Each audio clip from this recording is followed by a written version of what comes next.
মুড়ি খাচ্ছি সবাই মিলে এখন আমরা।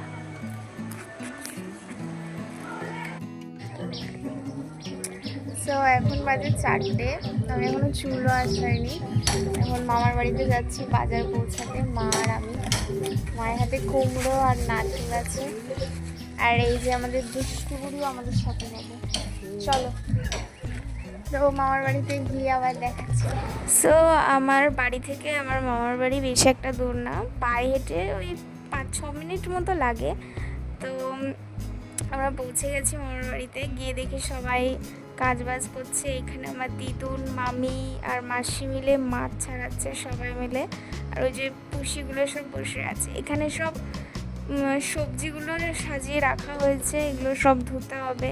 তো মা এদিকে সব সবজিগুলো ঝুড়িতে তুলে নিচ্ছে ধোয়ার জন্য, আর আমি এখানে ক্যামেরা করছিলাম, কোনো কাজ করছিলাম না। তারপরে এই সব সবজি বেসিনে সব ভালো করে ধুয়ে আর রাখা হয়েছিল। আমাদের মামার বাড়ির পাশের ফ্লোরটা একদমই ভরা, ডোবায় একদম পুরো ভরে গেছে। তো তারপরে সব সবজিগুলো ভালো করে এখানে আমি পুঁই শাকগুলো বের করে আর পাতাগুলো ছাড়িয়ে রাখছিলাম, যেহেতু পাতাগুলো আমাদের দেয় না, শুধু ডাঁটাগুলোই দেয়। তার জন্য সব কটা পাতা এক এক করে ছাড়িয়ে নিচ্ছিলাম, আর ওখানে মা সব সবজিগুলো ধুচ্ছিল আস্তে আস্তে। তো তারপরে আমরা বাড়ি চলে গেছিলাম, বাড়ি থেকে জামা কাপড় চেঞ্জ করে আবার চলে এসেছি। ততক্ষণে সন্ধে হয়ে গেছিলো আর মোটামুটি অর্ধেক কাজ হয়ে গেছিলো। এখানে আমি বলছিলাম যে সেই সন্ধ্যে থেকে আমরা সবজি কাটতে বসেছি, রাত হয়ে গেছে। ওখানে আমার মাসি বসে আছে আর আমার মা। এইখান থেকে সবজিগুলো কেটে সব আমার দিদুনের রুমে নিয়ে যাচ্ছিলাম। ওখানে আমার দিদুন বসে বসে সব সবজিগুলো মাখাচ্ছিল আর মাখিয়ে ভাজতে দিচ্ছিল। আর এই পাশটায় আমার মামি মাছ ভাজছিল। 2 রকমের মাছ করা হয়েছিল, একটা ইলিশ মাছ আর একটা চারাপোনা মাছ। যেহেতু অনেক রান্না করতে হবে সেই জন্য দুদিকেই রান্না করা হচ্ছিল, যাতে জিনিসটা তাড়াতাড়ি হয়ে যায়। তারপরে অবশেষে সব সবজি কাটা হয়ে গেছে। এখানে আমি ঢ্যাঁড়স ভেজে দিচ্ছিলাম আর দিদুন আমাকে ঢ্যাঁড়স ভাজা শেখাচ্ছিল। তারপরে আমার দিদুন ব্লগ করেছে। হ্যাঁ, এইটা আমার ছোট মেয়ে, এইটা আমার বড় মেয়ে, আর সেই যে ওই সাইডে আর দেখি দেখা যাচ্ছে কি, ওই দেখো আমার বৌমা, ওই আসতেছে দেখো, ওই মাছ ভাজতেছে। হ্যাঁ, ওই দেখো, একজন ডাল আনতেছে, একজন ভাজতেছে, একজন ওই যে কিশমিশ না কি বলে সেইটা আবার ওই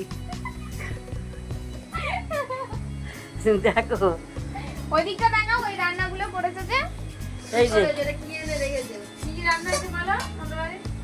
এই যে আমাদের ঘরে চিংড়ি মাছ, তারপর চিংড়ি মাছ, পুঁই শাক, কুমড়ো, আলু দিয়ে একটা তরকারি, আর আলু ভাজা, বটবটি ভাজা, তারপরে ওই পটল ভাজা, ঢেঁড়স ভাজা।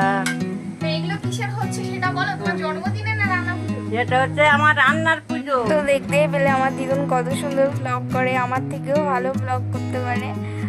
তারপরে আমি বাড়ি এসেছিলাম, আমার একটা পার্সেল এসেছিলো।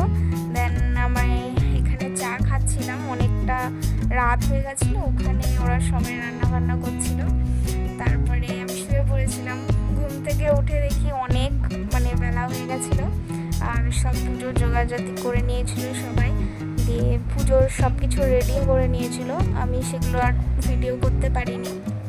এখানে সব পুজো করে আর খাবারগুলো সাজিয়ে রাখা হয়েছিল, দিয়ে বাদবাকিটা আর ভিডিও করা হয়নি, কারণ এত কাজের মধ্যে ভিডিওটা করা যায় না ঠিক।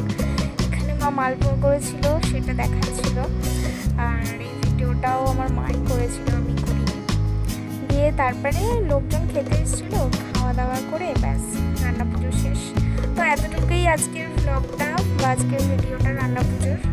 সো ভালো লাগলে একটা লাইক আর সাবস্ক্রাইব করে দিও। টাটা।